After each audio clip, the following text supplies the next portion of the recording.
The Lego sun had barely dipped when the convoy of cars pulled into the Adebanjo mansion. The compound shimmered with polished marble, fountain water dancing under golden lights. Inside one of the cars sat Amara Okoye, 27, a slim, dark-skinned woman with delicate features and eyes that betrayed a mix of fear and hope. Her husband, Colonel Adebanjo, adjusted his cufflinks without sparing her a glance. He looked the part of an elite heir, tall, broad-shouldered, dressed in a navy blue agbada embroidered with gold. "Smile," he muttered without looking at her. "My mother already thinks you're too simple. Don't give her more reason." Amara nodded, pressing her palms together. She had married Colonel for love, believing her gentleness could soften the arrogance she sometimes sensed. But tonight was her first night stepping into the Adebanjo mansion as his wife. As they entered, Madame Adebanjo, a woman in her late 50s with regal headgear stacked high and gold bangles clinking on her wrists, looked them over. Her eyes scanned Amara slowly, top to bottom, then lingered on her modest lace gown. "So, this is the village girl," she said with a sharp smile. "Mama, please," Colonel began. "Don't mama me." Madame Adebanjo cut him off. "She looks more like a housemaid than a wife for my son. Tell me, Amara, did your people not teach you how to dress like a Lagos wife?" Amara lowered her head. "Good evening, Ma. I hope you're well." Madame Adebanjo scoffed. "Polite. At least you have manners. But that won't feed this house. You will learn your place quickly, my dear. Here, respect is earned, not given." Behind her, BZ, Colonel's younger sister, snickered. Slim and sharp-tongued at 23, she leaned against the stair railing. "Brother, I still don't understand why you couldn't find someone classier. At least a banker or a model. This one looks like she should be carrying trays at Mama Put." Amara's cheeks burned, but she said nothing. She had learned early that silence sometimes preserved dignity better than words. Yet in her chest, something fragile cracked. The next morning, sunlight poured into the mansion's dining hall, bouncing off chandeliers. The long mahogany table was set for breakfast, with silver cutlery and plates of steaming akara, bread, and pap. Amara, dressed in a simple Ankara wrapper, quietly moved around the table, pouring tea into cups. She tried to smile, hoping small gestures could win some affection. "Careful with that teapot," BZ said sharply, watching her every move. "You almost spilled. And your accent, oh my God, it's so thick. People will laugh at you in Ikoyi." "Honestly, Colonel, what were you thinking?" Colonel flipped through a newspaper, his jaw tense, but his lips sealed. Amara's hand trembled slightly as she poured. "Would you like sugar, BZ?" "No," BZ sneered. "What I'd like is a sister-in-law who doesn't sound like she grew up in a mechanic shop." Madame Adebanjo laughed, sipping her pap. "You see, Amara, when a woman marries into wealth, she must learn to polish herself. Otherwise, society will chew her and spit her out." Amara forced a small smile. "I'll learn, Ma." "Learn quickly," Madame Adebanjo said, her voice heavy with warning. Her husband's silence hurt more than their words. Not once did Colonel look up to defend her. Instead, he flipped a page of the newspaper and muttered, "Don't take it personally, Amara. They're just particular." But in her heart, the words stung like blades.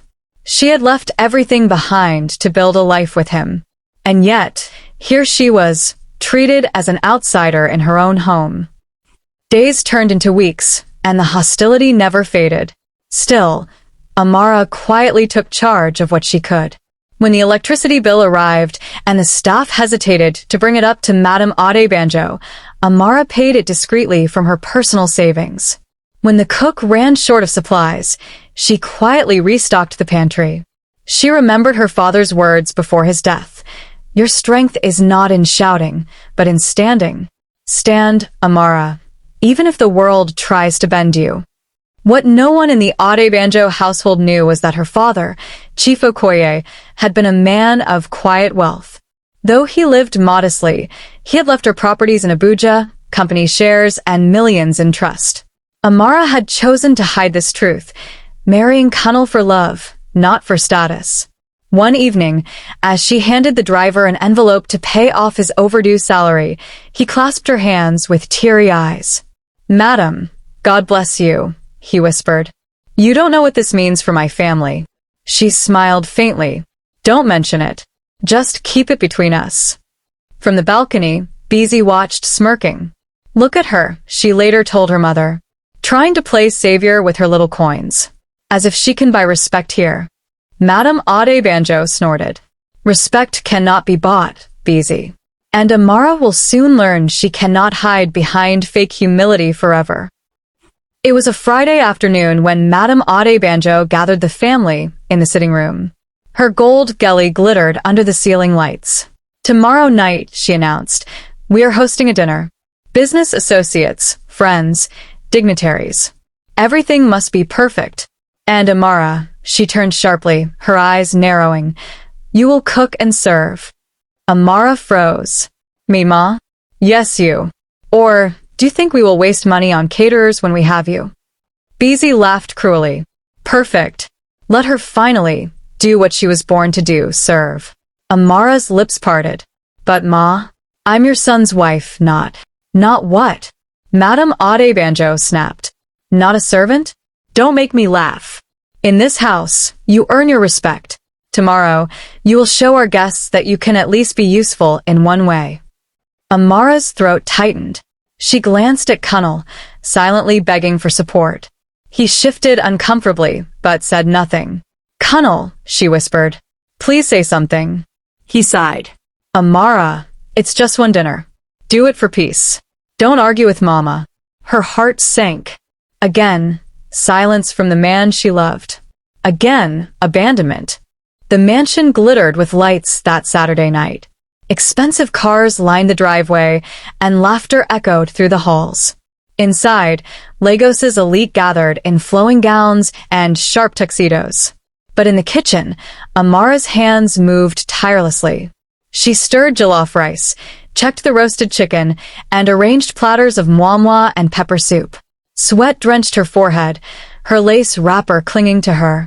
As the dinner began, she carried trays into the dining hall. Guests whispered as they saw her. "Isn't that Cunnel's wife?" one man murmured. "Why is she serving food like a housemaid?" another asked. BY's laughter rang across the room. "Ladies and gentlemen, meet our maid bride." The hall erupted in chuckles. Madame Banjo smiled coldly, sipping her wine. Amara's eyes burned with tears, but she forced herself to keep moving, serving each guest with dignity. Her hands trembled, but her chin stayed high. A woman at the table leaned to whisper, "Poor thing. Marriage into wealth doesn't suit everyone." Amara's ears caught every word. Her chest felt heavy, but she refused to break down before them. When the last dish was served, she returned to the kitchen, leaned against the wall, and let silent tears fall. She had never felt so humiliated, so stripped of her worth. But deep within, a storm was brewing, one that none of them saw coming. And outside, unnoticed at the gate, a black car waited. Inside sat an elderly lawyer, holding a sealed envelope, an envelope that would change everything Amara thought she knew about her life. The dinner humiliation still weighed on Amara long after the guests had left. She sat on the edge of the bed, her hands clasped, staring into nothing. Cunnel snored beside her, drunk on champagne, oblivious to her tears. At the mansion gate, the night guard tapped on the glass of a black Toyota Prado that had been idling since evening. Inside, a man in his late 60s, dressed in a charcoal suit, leaned forward. His face was stern, but his eyes gentle.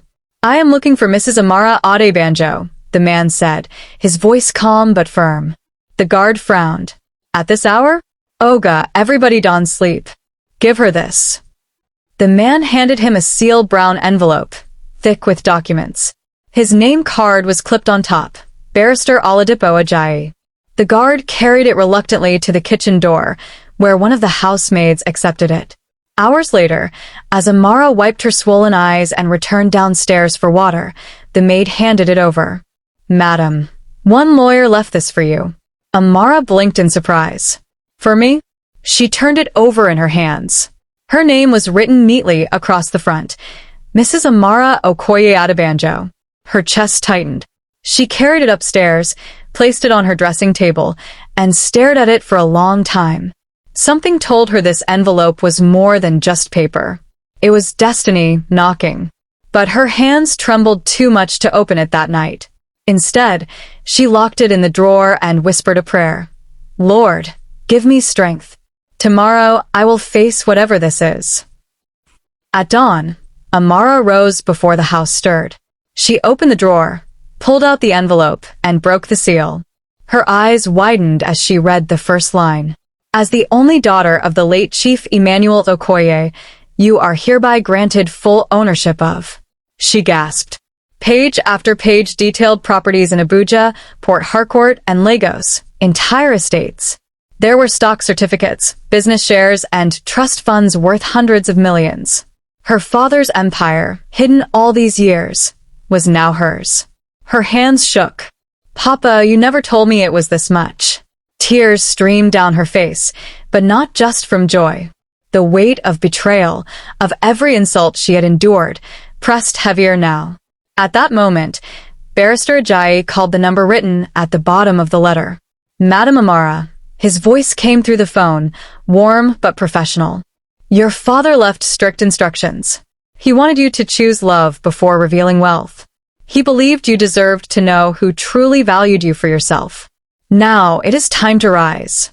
Amara pressed the phone to her chest. Her knees buckled, and she sank onto the bed, whispering, Thank you, Papa. You saw me even in death. Outside, Connell stirred, rubbing his eyes. What's all this noise? Amara quickly folded the documents back into the envelope. Nothing, she said softly, her voice steady now. Just family matters. But inside, her heart burned with new fire. She would never be the same again. In the days that followed, Amara moved quietly, like a shadow preparing for dawn. She contacted Barrister Ajayi again, meeting him discreetly at his Ikoyi office. The conference room smelled of leather and mahogany, the air-conditioned chill contrasting the fire in her eyes. I want everything transferred into my direct control, she said firmly. Ajayi nodded. Already underway. But you must be discreet. If the Adebanjos discover this too soon, they may try and manipulate or sabotage you. Amara's lips curved slightly. They will not know until I decide. She hired financial advisors, set up new accounts, and visited her father's old mansion in Ikoyi, a sprawling estate hidden behind high walls. The gates creaked open, and as she stepped inside, memories flooded her. Childhood laughter, her father's voice, the smell of roasted yam from the kitchen. This will be my sanctuary, she whispered, not the Adebanjo house. Meanwhile, in the mansion she left each morning, Madame Adebanjo smirked to Busy. She is quiet these days. Maybe she has accepted her place at last. Busy laughed. Good. Let her stay invisible. That's all she's good for. But Amara, unseen in their world, was building power in silence. And her silence was more dangerous than any words. One night, as Amara passed Connell's study, she froze at the sound of his laughter. The door was ajar, and she heard his voice low and mocking. Yes, Busy, I know. She's nothing. Useless baggage. But she cooks, she pays small bills here and there, so let her think she's useful. She'll never be more than a shadow in this family. Busy's voice came through the speakerphone, sharp and cruel. Exactly. I warned you she would drag our name down. She doesn't fit. She's a shame to this family. Amara's stomach twisted. The man she had given everything to, the man she believed loved her, was laughing with his sister at her expense. She pressed a hand against the wall to steady herself, her breath shallow. Inside the study, Connell chuckled again. Don't worry, Busy. Soon, I'll show you the woman who really deserves to stand by my side. This one, he scoffed, is just a placeholder. Amara staggered back, the betrayal cutting deeper than all the insults she had ever endured. For years, she had swallowed her pain in silence, believing Connell's love was worth it. But tonight, she realized her silence had been taken for weakness.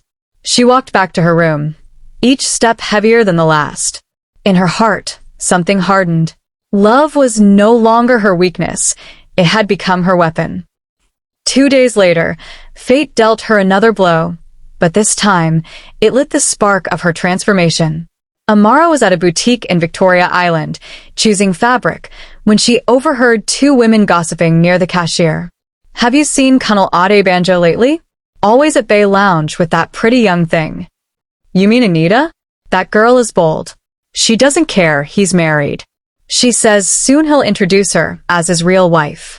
Amara's hands froze around the fabric. Blood roared in her ears. She stepped outside, her knees almost giving way. That evening, she followed Colonel's car discreetly, her driver keeping a distance. At a rooftop bar, she saw him, laughing, his arm draped around a light-skinned young woman in a red dress. "Anita."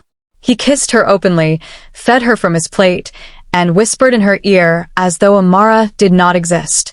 Amara's chest tightened, but she forced herself to watch. Not from weakness, but clarity.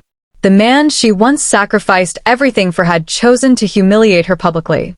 That night, lying awake in the mansion that no longer felt like home, Amara whispered into the darkness. No more tears. No more silence. They wanted a maid. They will see the queen they mocked. Her transformation had begun. Amara stood by the window of the Ade Banjo mansion, watching the rain smear silver streaks across the glass. The voices of BZ and Madame Ade Banjo echoed faintly down the hall, mocking her once again. "She's grown even quieter," BZ sneered. "Maybe she has finally accepted her low place." "Good," Madame Ade Banjo replied. "Quiet women are easier to control." Amara closed her eyes, her fists tightening. They thought her silence was surrender. But inside her, silence had become strategy. That night, she packed a single suitcase. She left behind her modest clothes, her pain, her humiliation, and took only what mattered, her father's envelope of documents. She walked out into the rain without a word, ignoring the guard's surprised stare. The driver she had quietly hired opened the car door. "Madam, ready?" "Yes," Amara said, her voice steady. As the gates of the Ade Banjo mansion closed behind her, she whispered, "Let them laugh. Let them mock. When next they see me, it will not be as their servant." Hours later, she stepped into her father's Okoye estate. The gates groaned open, revealing gardens drenched in rain, a fountain still running after years of neglect, and a mansion that seemed to sigh with history. She set her suitcase down in the grand hallway, her footsteps echoing across the marble floor. "This is my home now," she said aloud, her voice trembling with new strength. The storm outside mirrored the one within her. A storm that would no longer be quiet. Back at the Ade Banjo mansion, laughter filled the parlor. Madame Ade Banjo sipped her palm wine while BZ scrolled through her phone. "Everyone is still talking about that dinner," BZ bragged. "Did you hear Mrs. Okonjo? She said she's never seen a bride so cheap." Madame Ade Banjo chuckled. "Let them talk. That was the point. To remind her she is beneath us." But as she laughed, her phone buzzed. A message popped up in a social group. "Breaking news. Who is Amara Ade Banjo Okoye?" Rumors swirl about hidden fortune tied to the late Chief Emmanuel Okoye's estate. Madame Ade Banjo's smile faltered. "What nonsense is this?" she muttered. BZ leaned over, frowning. "Mama, look, people are gossiping. Some say she owns estates. Others say she's a shareholder in top companies." "Lies," Madame Ade Banjo barked. "She's nothing but a glorified maid." But the rumors spread like wildfire. Guests who had once laughed at Amara whispered in hushed tones, asking questions the Ade Banjos could not answer. Colonel walked in, looking flustered. "What's all this? Everyone keeps calling me about Amara. They're saying she has money." BZ scoffed. "Impossible. She's poor." But Colonel's face darkened. Deep inside, he remembered the quiet confidence she carried, the way she always managed bills with ease. Doubt gnawed at him. Meanwhile, Amara, in her father's mansion, watched the rumors unfold with calm eyes. She had said nothing, done nothing, yet the world had begun to talk. And sometimes, whispers were sharper than swords. The charity gala at Eco Hotel glittered with Lagos high society.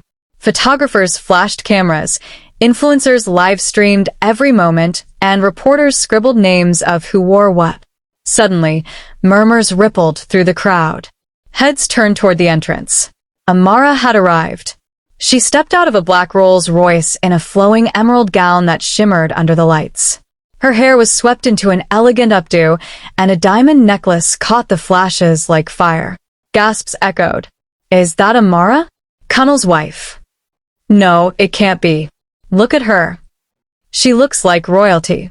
Amara walked with poise, her chin high, each step echoing confidence. Inside, Madame Adebanjo and BY froze, their champagne glasses trembling. Kunnal's jaw dropped, his eyes widening. BY hissed under her breath, "Is this the same woman we mocked?"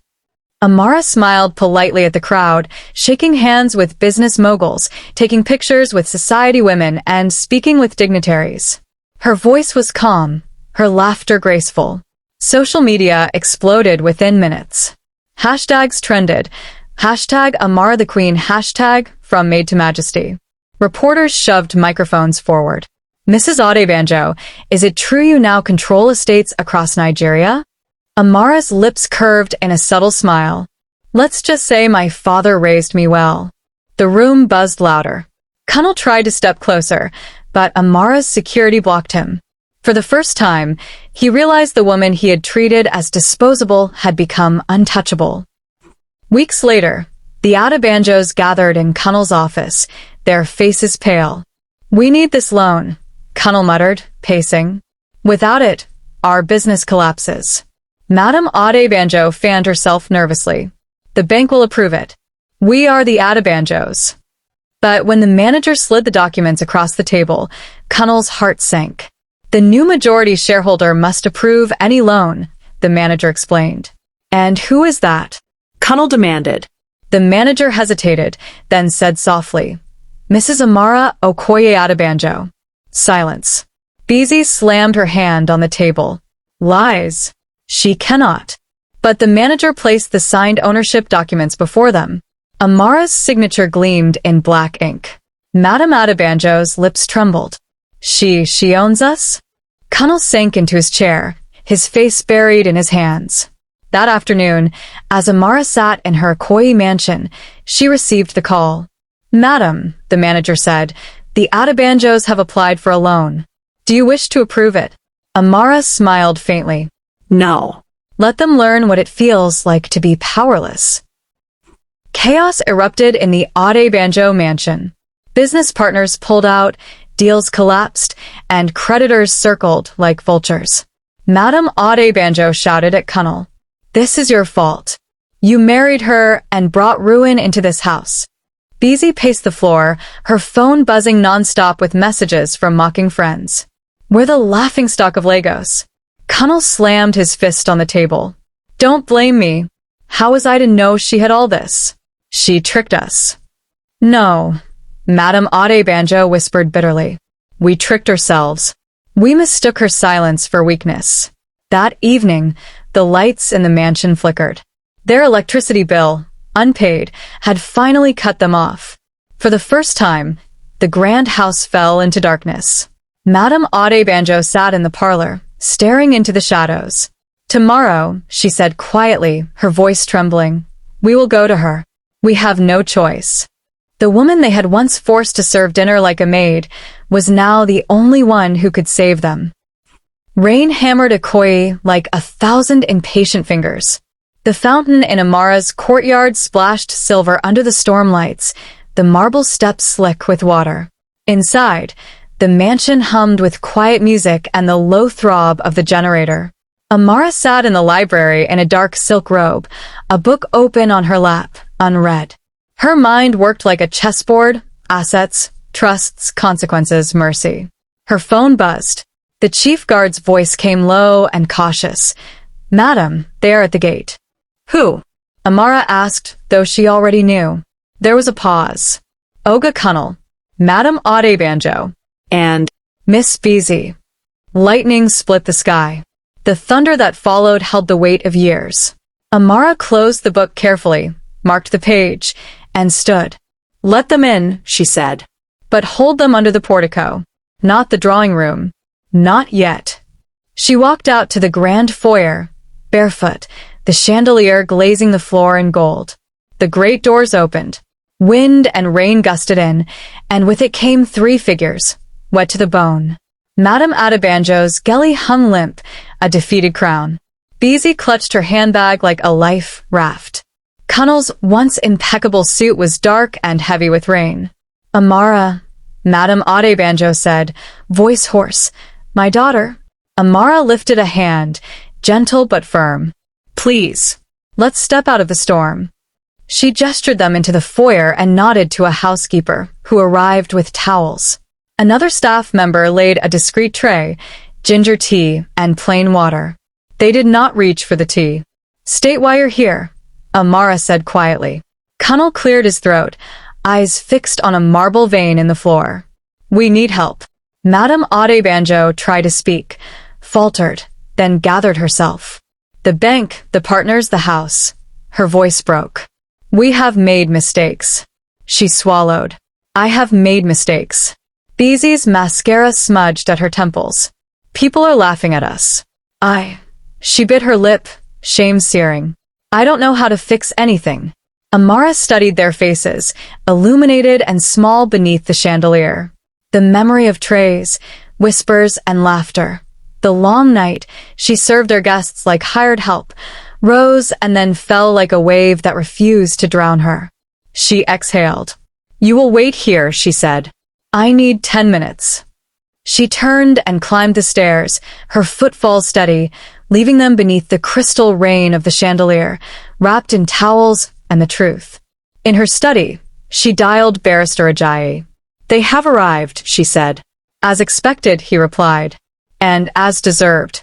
What will you do?" Amara rested her forehead against the cool window pane and watched the storm. "I will not mirror their cruelty," she said. "But they will learn what humility tastes like." She went back down, slower this time, each step a decision. "Follow me," she said. They did. She led them not to the glittering drawing room, but to a smaller reception space, calm, severe, unadorned. A place for truth. Barrister Ajayi was already there, seated with a leather folder on his knee. He rose, bowed slightly. "Good evening," he said. "Please sit." They did, perched like students awaiting results. Amara took the chair opposite. "Speak," she said. Cunnel rubbed his hands together, ring clinking against ring. The creditors called in their notes. The partners withdrew. The mansion, we are behind on payments. The bank would not extend credit without the majority shareholders' consent. He risked a glance at her. "You." Madame Adebanjo shivered, towel clutched at her chest. "Amara, I spoke foolishly. I dishonored you. I mistook your quiet for emptiness." Her eyes shone wet. "I see my error. I am here to ask, no, to beg for a chance to do what is right." Beezy's apology tumbled out in rushes. "I mocked you. Online. In person. To my friends. I thought status was everything. That you were beneath us. But the last weeks," her voice wavered, "I didn't know darkness could hum. It hums in an empty fridge. It hums when phones stop ringing. I am sorry." Silence. It stretched, soft and taut. Amara looked to Cunnel. "And you?" He swallowed. Pride wrestled with desperation, then fell away. "I failed you. I failed as a husband and a man. I laughed at you behind closed doors. His breath shook. "Anita is gone. She left when the deals fell through. I deserve that. I deserve worse. I'm not asking for your love. Just help them. My mother. My sister. Save the company if you can. It feeds families. Not just ours." Barrister Ajayi opened his folder and slid out a set of papers. "For clarity, the Adebanjo Group holds significant debt. With your authorization, Madame Amara, we can purchase the debts at a discount, restructure operations, and protect the workers. But the family must relinquish control and submit to the terms you set. Madame Adebanjo nodded quickly. Yes. Anything. And there is one more thing, Ajayi said, glancing at Amara. A public reckoning is due. Not scandal, truth. The same voice used to humiliate must now be used to heal. Amara folded her hands. Would you apologize publicly? She asked, eyes steady. Not to me alone. To every woman you taught to accept humiliation as normal. To every housekeeper, driver, steward you spoke down to. Would you ask their forgiveness? Madame Adebanjo's chin trembled. Yes. Beezy whispered. Yes. Cunnel shut his eyes. Yes. Amara turned to Ajayi. Draw up the plan. She faced the three again. Tonight you will eat. Then you will sleep. Here. In the guest wing. In the morning you will work. Work. Beezy echoed, baffled. Amara stood. The soft authority in her voice filled the room. Tomorrow you will cook and serve dinner. Not to billionaires, to my staff. To the people who make this house breathe. You will prepare the meal with them. You will carry the trays. You will listen. And you will learn how service feels when it is an act of love, not a weapon. She paused on the threshold, her silhouette clean against the corridor light. You force me to serve dinner like a maid. Tomorrow, you will serve me your pride. Morning arrived washed and gleaming. The storm had rinsed the city. Bougainvillea dripped rubies along the wall. In the kitchen, stainless steel gleamed and pots hissed. The head chef, Mama Iridi, plump, powerful, and precise, stood with arms folded as her new assistants filed in, hair tied back, sleeves rolled. Ekaro, Mama Iridi said briskly, Good morning. Today we cook for family. Staff are family in this house. She handed Beezy an apron. Onion and pepper. Fine chop. No tears. Beezy blinked. No tears. You cry, you ruin the pepper soup, Mama Iridi said. Move. The room sprang to life.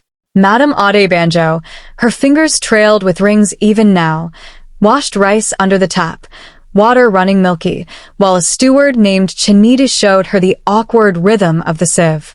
Cunnel carried crates, wiped counters, measured spices under the watchful eye of a pantry clerk who had never in his life spoken to him without sir.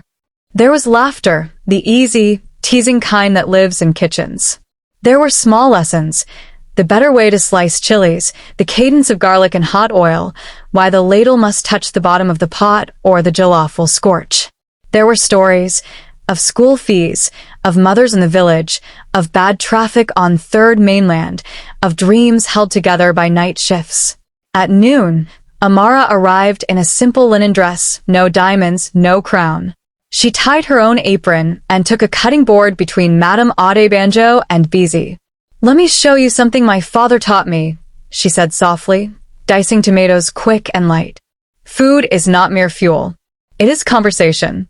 She slid the tomatoes into the pot. Listen. They listened. The pot spoke, the lively sputter that says the oil is right, the soft breath that says the heat is perfect. By evening, the staff dining room glowed. Tables were laid with white cloth, plates stacked like notes on a staff. Madame Adebanjo carried a tray, hands trembling but steadying with each step. Good evening, she said to the gardener, placing soup before him. I have never thanked you properly for the grounds. They are beautiful because of you. The gardener smiled, surprised, pleased. Thank you, Ma. Beezy set plates before the drivers and said, For all the nights you waited outside functions, I am sorry. Please eat well. One by one, apologies were quietly given and quietly received. Something loosened in the room, a previously invisible thread, and people breathed easier. After dinner, Amara rose, tapping a glass. Tomorrow we meet the creditors, she announced. By then, Barrister Ajayi will have purchased your debt. You will step down, Cunnel, from any executive role. The Adebanjo Group will restructure under the Okoye Holdings umbrella. Salaries will be preserved. Waste will not. She turned to Madame Adebanjo and Beezy. You will spend the next 12 Saturdays volunteering at the Okoye Foundation kitchen in Surulere, serving the community, not cameras. No posts. No press. You will learn what service truly means. Connell lowered his eyes. And me? Amara met his gaze without flinching. We will speak privately. There is one table left to set, and it is a difficult one. She left the room. He followed. They met in the winter quiet of the small conservatory, the glass roof still beaded with storm water. Palms whispered. The night carried that faint petrichor of a city washed clean. Connell stood, hands clasped, stripped of the swagger that used to arrive before he did. Say what must be said, he murmured. Amara studied him for a long time, the boyish handsomeness that had once dazzled her, the softness around the eyes she had mistaken for kindness. In a different life, they might have grown old together. In this life, he had turned their love into a mirror he only used to admire himself. My father used to play chess with me, she said. He taught me that some victories are cheap. You can take every piece and still lose the game if, in the end, you have no king worth protecting, your character. Her voice held steady. I could bury you, publicly. I could end your name and laugh while doing it. It would be easy. Connell's throat flexed. You would be right. But I won't, she said simply. You are not my revenge. You are my lesson. A shiver of relief, a tremor of shame. What do you want me to do? Resign. Sign the transfer documents. Attend counseling, financial and personal. Repay what you misused, even if it takes years. Support your mother and sister with honest work, not showmanship. And leave my life with dignity. She took a breath. I am filing for divorce. The word fell between them like a clean blade. Connell nodded slowly. I deserve it. You deserve to learn, she said. Deserve is cheap. Learning is costly. He blinked at the glass. Anita called today, he said. Do you know what she asked? Not how I was, not if my family was well. She asked where the yacht membership card was. He gave a humorless laugh. All the mirrors are breaking at once. They stood in quiet. In another room, plates clinked. Someone laughed. A door sighed shut. Life continued. It always does. Barrister Ajayi entered, unobtrusive, with a leather folder and a pen. I took the liberty, he said softly. Connell signed. Resignation, share transfer, acknowledgement of terms, non-disparagement, divorce consent. The ink lived glossy for a moment, then sank. Ajayi left. Connell lingered. Thank you, he said, eyes reddening. Not for mercy. Mercy implies you owe me something. For restraint. That is harder. Amara's gaze did not soften and did not harden. There is a driver waiting to take you to the guest wing, she said. You will leave at 6 a.m. tomorrow belongs to the people who worked while you were playing. He bowed his head. Good night, Amara. Goodbye, Connell. When he was gone, Amara sat alone under the glass roof, palm fronds sketching gentle shadows on her dress. She opened her father's old chess box. The pieces were hand-carved, the queen crowned with a tiny lattice of wood. Power is sweetest when used with wisdom. His voice came back, warm and steady. She placed the queen at the center of the board. Not as a boast, as a promise.